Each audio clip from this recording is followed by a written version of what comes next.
Hello നമസ്കാരം, Tara's wonder കിച്ചണിലേക്ക് എല്ലാവർക്കും സ്വാഗതം. നമുക്കിന്നൊരു തനിനാടൻ റെസിപ്പി കണ്ടു നോക്കിയാലോ. അപ്പോൾ നമ്മുടെ ഈ റെസിപ്പി വൈകുന്നേരത്തെ ചായക്കൊപ്പം കട്ടൻ ചായക്കൊപ്പം കഴിക്കാൻ പറ്റിയ നല്ലൊരു ചക്കയുടെ റെസിപ്പി ആയിട്ടാണ് ഞാൻ വന്നേക്കണത്. അപ്പോൾ ഞാൻ ചക്കയൊക്കെ പറിക്കണമെന്നും വീഡിയോ എടുത്തിട്ടില്ല. അപ്പോൾ ചക്കയൊക്കെ നല്ല മധുരമുള്ള നല്ല ചക്കയാണിത്. നമ്മളതൊക്കെ പറിച്ചെടുത്ത് കുരുവൊക്കെ കളഞ്ഞതിൻ്റെ പോളയൊക്കെ കളഞ്ഞതിന് ശേഷം നമ്മൾ കുക്കറിലിട്ടൊന്ന് വേവിച്ചെടുത്തേക്കണേണ്. അപ്പോൾ കുക്കറിലിട്ട് 1-2 വിസിലേൽപ്പിച്ചാൽ മതിയാവും. വെള്ളമൊന്നും അധികം ഒഴിച്ചു കൊടുക്കണ്ട. അപ്പോൾ അടി പിടിക്കാതിരിക്കാൻ വേണ്ടി ഒരു സ്വല്പം വെള്ളം ഒഴിച്ച് കൊടുത്തിട്ട് നമുക്ക് വേവിച്ചെടുക്കാം.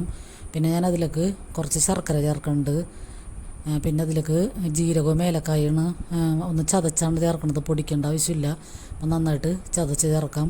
പിന്നെ നമ്മൾ ഈ ചക്കയിൽ നിന്ന് ആവശ്യമുള്ള അത്രയും ചക്കയും പിന്നെ അതിൻ്റെ വെള്ളവും ഒക്കെ കൂടി നമുക്ക് കോരി ഈ ശർക്കരയിലേക്ക് ഇട്ടിട്ട് അപ്പോൾ ശർക്കര ഒന്ന് മെൽട്ടാവുകയും ചെയ്യും. ചക്കയ്ക്ക് നല്ല ചൂടുള്ള കാരണം ശർക്കര മെൽട്ടായിട്ട് കിട്ടും. അപ്പോൾ അതൊന്ന് നന്നായിട്ട് നമുക്ക് ആവശ്യമുള്ള അത്ര എന്ന് വെച്ചാൽ ചക്ക എടുത്തിട്ടൊന്ന് നന്നായിട്ട് മെൽറ്റാക്കി എടുക്കാം. പിന്നെ അതിലേക്ക് നമുക്ക് അരിപ്പൊടിയാണ് അതിനിപ്പോൾ ചേർത്ത് കൊടുക്കുന്നത്. ഗോതമ്പ് പൊടി ചേർത്താലും കുഴപ്പമൊന്നുമില്ല. അപ്പോൾ അരിപ്പൊടിയും കൂടി ചേർത്തിട്ട് നമ്മൾ നൈസാക്കി പൊടിച്ച് വെച്ചേക്കണ വറുത്ത അരിപ്പൊടിയാണ്, വീട്ടിൽ തന്നെ വറുത്ത് പൊടിച്ചതാണ്. അപ്പോൾ അതും കൂടി ചേർത്തിട്ട് നമുക്ക് കൈ കൊണ്ട് തന്നെ നന്നായിട്ട് മിക്സ് ചെയ്തെടുക്കാം. അപ്പോൾ ഇത് ശർക്കരയും കൂടി ചേർത്താലും തന്നെ ഒരു നല്ല മധുരമുണ്ട്. പിന്നെ ഞാനിതിലേക്ക് തേങ്ങയൊന്നും ചേർക്കണില്ല. നമ്മുടെ പെട്ടെന്ന് ഉണ്ടാക്കിയെടുക്കാൻ പറ്റിയ വിധത്തിലാണ് ഞാനിത് ഉണ്ടാക്കുന്നത്. അപ്പോൾ നമുക്ക് വൈകുന്നേരം പിള്ളേർ സ്കൂളിലോട്ടൊക്കെ വരുമ്പോൾ കൊടുക്കാൻ പറ്റിയ ഒരു തനി നാടൻ റെസിപ്പിയാണിത്.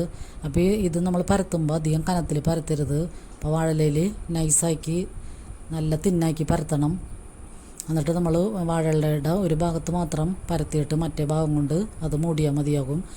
വാഴയില മുഴുവനും നമ്മൾ പരത്തുകയാണെങ്കിൽ ഭയങ്കരമായിട്ട് കട്ടി കൂടും. അപ്പോൾ നമ്മൾ വേവിക്കുമ്പോൾ ഉള്ളു വേകില്ല. അപ്പോൾ നൈസായിട്ട് പരത്തിയാലാണ് ഇത് എല്ലാ വശവും ഒരുപോലെ വെന്ത് കിട്ടുള്ളൂ. അപ്പോൾ ഞാൻ എപ്പോഴും ഉണ്ടാക്കാറുള്ളത് ഇടനേട ഇലയിലാണ്. അപ്പോൾ ഇത് പറമ്പിൽ പോയി അപ്പുറത്തെ പറമ്പിൽ പോയി മഴയൊക്കെ കാരണം അങ്ങോട്ട് പോകാൻ പറ്റില്ല. അപ്പോൾ അതുകൊണ്ട് ഞാൻ വാഴയിലയിൽ തന്നെയാണ് ഉണ്ടാക്കുന്നത്. അപ്പോൾ വാഴയിലയിൽ ഉണ്ടാക്കിയാലും മതി. പിന്നെ ഇടനേടയിൽ ഉണ്ടാക്കുമ്പോൾ ഒരു പ്രത്യേക മണവും നല്ല ഫ്ലേവറും ആയിരിക്കും മാത്രം.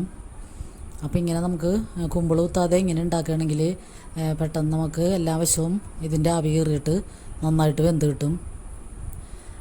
അപ്പോൾ നമുക്ക് വൈകുന്നേരം കഴിക്കാൻ പാകത്തിന് മാത്രം ഉണ്ടാക്കിയാൽ മതി.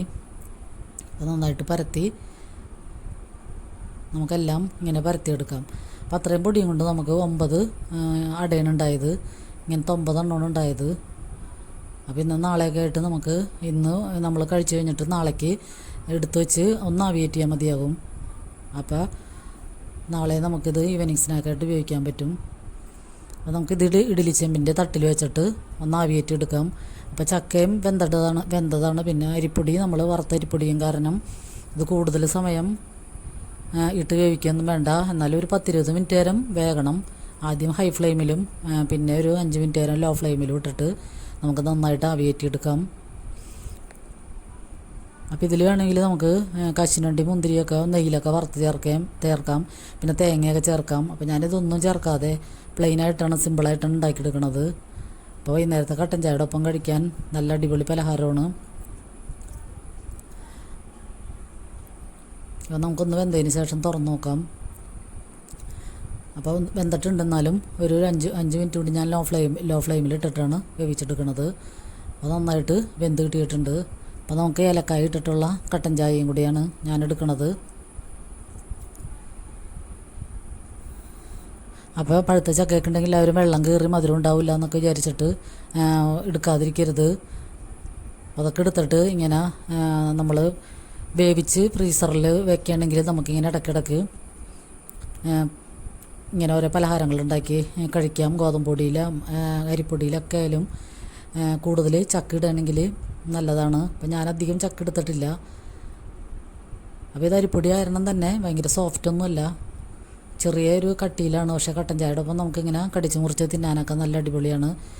പിന്നെ ബാക്കിയുള്ള ചക്ക നമുക്ക് വേണമെങ്കിൽ വരട്ടി എടുത്ത് വയ്ക്കാം. അല്ലെങ്കിൽ ഒന്ന് വെള്ളം പറ്റിച്ചിട്ട് ചൂടാറി കഴിയുമ്പോൾ നമ്മൾ ഫ്രീസറിൽ സ്റ്റോർ ചെയ്ത് കഴിഞ്ഞാൽ നമുക്ക് ഇടയ്ക്ക് ഇങ്ങനെ കുറേശ്ശെടുത്തിട്ട് ഓരോ പലഹാരങ്ങൾ ഉണ്ടാക്കിയെടുക്കാം. അപ്പോൾ എല്ലാവർക്കും ഈ വീഡിയോ ഇഷ്ടമായെന്ന് കരുതുന്നു. ഇഷ്ടമായ ലൈക്ക് ചെയ്യാനും കമൻറ്റ് ചെയ്യാനും മറക്കരുത്. അപ്പോൾ ആദ്യമായി ഈ ചാനൽ കാണുന്നവരാണെങ്കിൽ പ്ലീസ് ഒന്ന് സബ്സ്ക്രൈബ് ചെയ്ത് സപ്പോർട്ട് ചെയ്യണേ. അപ്പോൾ ഈ വീഡിയോ കണ്ടുകൊണ്ടിരിക്കുമ്പോൾ തന്നെ എല്ലാവരും ലൈക്ക് ചെയ്യാൻ മറക്കരുത്. അപ്പോൾ എല്ലാവർക്കും ഒരുപാട് നന്ദി.